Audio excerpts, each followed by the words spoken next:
Some things are factual, like the news, and some things are true, like this story. Feel free to close your eyes and imagine.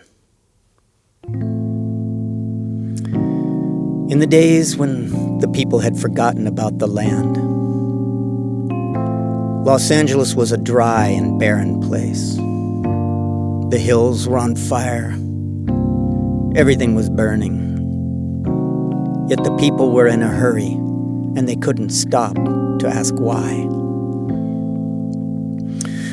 Smoke-filled skies and tears were in the eyes. The rain stopped falling and the river dried up. Water was scarce and food was hard to find.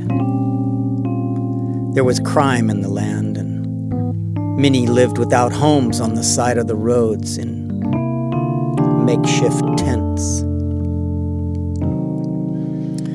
There was sickness everywhere, but the people looked the other way.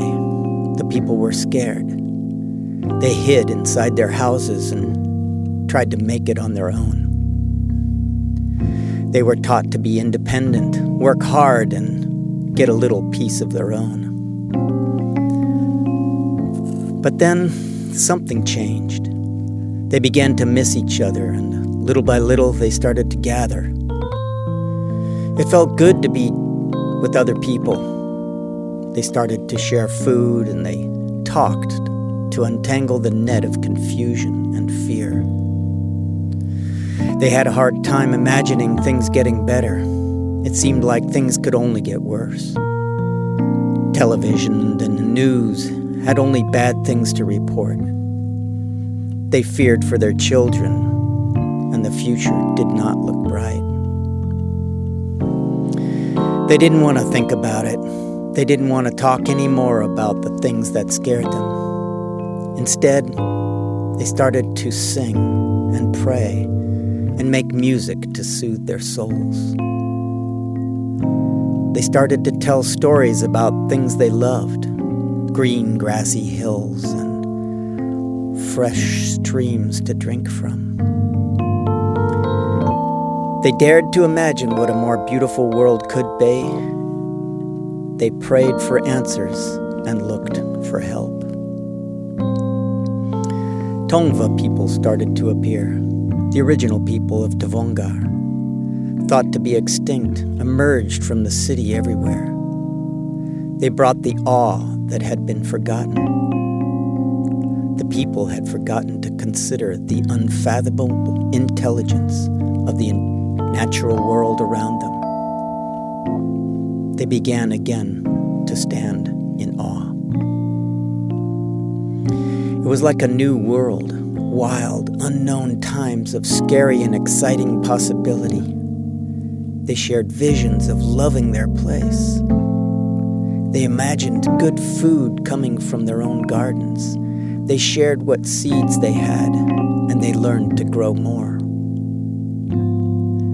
The little water that they did have, they used twice, and then fed the soil. What rain did fall, they ran into the dirt terraces so it would stay. They planted grasses and ran herds of goats and sheep through the hills. Deer appeared in herds and grazed amongst the horses and the cattle. Young people stopped driving to jobs and started to help out one another. Investors saw the profit in improving the land. Investment dollars turned toward land restoration. It became known in financial markets that the most valuable investment was in creating rainfall from tending the soil, herds of animals, and forests. The local investment market declared that there was nothing more valuable than drinkable rivers. The good health of the land and the water became the investment priority. The people made music and movies about a new way of being. Television picked up on the stories of what was going on in this little canyon in the heart of Hollywood. That became the news. Good news was spreading, and people everywhere saw it was possible to make a better world. People worked together and the soil was fertile. Hope had returned to the land.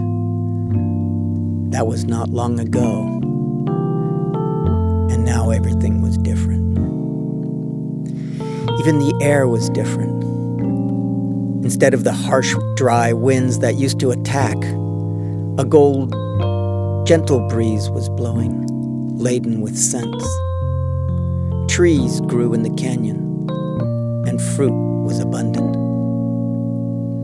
New houses were built for houseless, and adobe and dirt freshly plastered. They were surrounded by gardens where vegetables and flowers grew in an orderly confusion. There was medicine made from the herbs and mushrooms that grew in abundance nearby. Little fields of barley and rye grew where concrete was removed, and green meadows where schoolyards were once paved. Rabbits, ducks, and chickens ran amongst the school kids. Birds thought extinct were spotted by teachers. Fences came down and groves of citrus, olives, and avocado grew. From the once barren hills, streams flowed into pools of carpets of fresh mint and cascades of nasturtium. There was a calm in the air that had not been known to the people of this land. Along the roads walked hardy men and women, boys and girls who understood laughter and had understood and discovered a taste for picnics, singing and dancing. In the canyons rang the wheel of good fortune to mark the great turning